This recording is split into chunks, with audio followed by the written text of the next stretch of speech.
le monde, nous allons voir aujourd'hui un champignon magnifique, très coloré, qui est la pésise écarlate.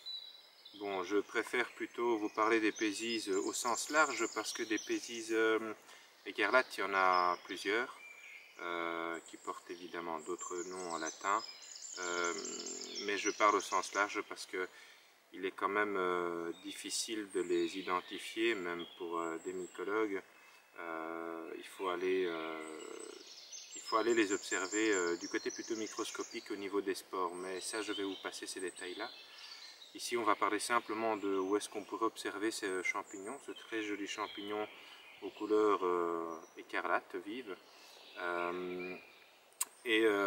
C'est un champignon qui n'est pas comestible, donc c'est vraiment pour la beauté des yeux et aussi peut-être pour vous emmener sortir un peu dans les bois en ces temps-ci pour vous promener.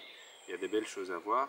Ici ça sent l'ail des ours, c'est magnifique, c'est un peu dans ce genre de milieu que ça sort, mais surtout ça pousse, en général les pésises écarlates poussent sur du bois mort.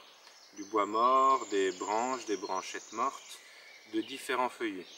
Donc c'est un petit peu compliqué de commencer à différencier les différentes pésises, où est-ce qu'elles poussent. Certaines sont sur hêtre, noisetiers, chênes, etc.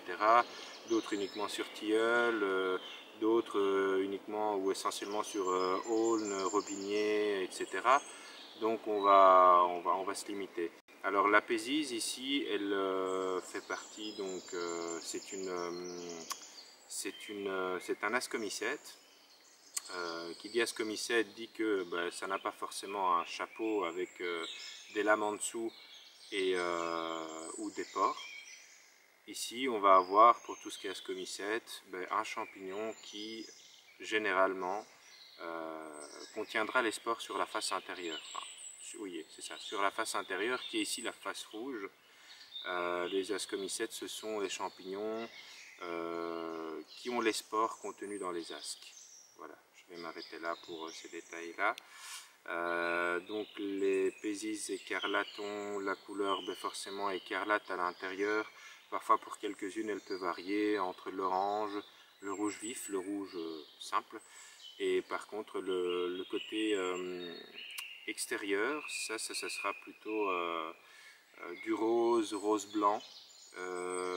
Et alors pour quelques pésises, le pied sera très très court, voire quasi pas, on voit rien. Là il y a vraiment encore tout le champignon qui est accroché à la mousse.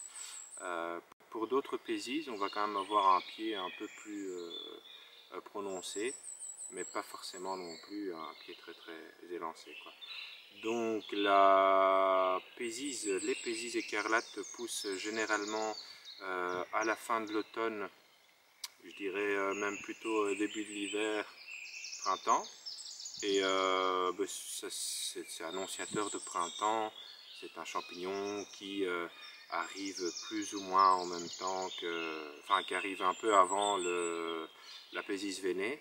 Pésise veinée, je fais un petit lien sur une vidéo que j'avais déjà faite concernant la pésise veinée et le moment du printemps. N'hésitez pas à aller la voir si vous ne l'avez pas fait. La pésise veinée qui est aussi un autre champignon, toujours ascomycète. Qu'est-ce que je peux dire de plus? Pour certaines pésises, on tiendra compte de la nature du sol, comme la pésise écarlate, donc la coccinea. Elle pousse plutôt dans un sol calcaire, elle préfère. Pour d'autres pésises, le sol a un petit peu moins d'importance à ce niveau-là. Donc voilà.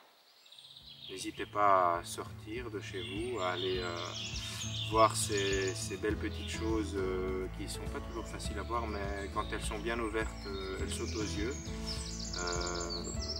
Et puis voilà, et puis n'hésitez pas à me suivre encore en attendant les momos.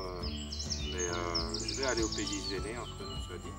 Et voilà, si les vidéos vous plaisent, continuez, abonnez-vous, faites abonner les autres, ce que vous voulez, mais partageons cette passion qui est très très belle. Merci beaucoup et à la prochaine. Au revoir.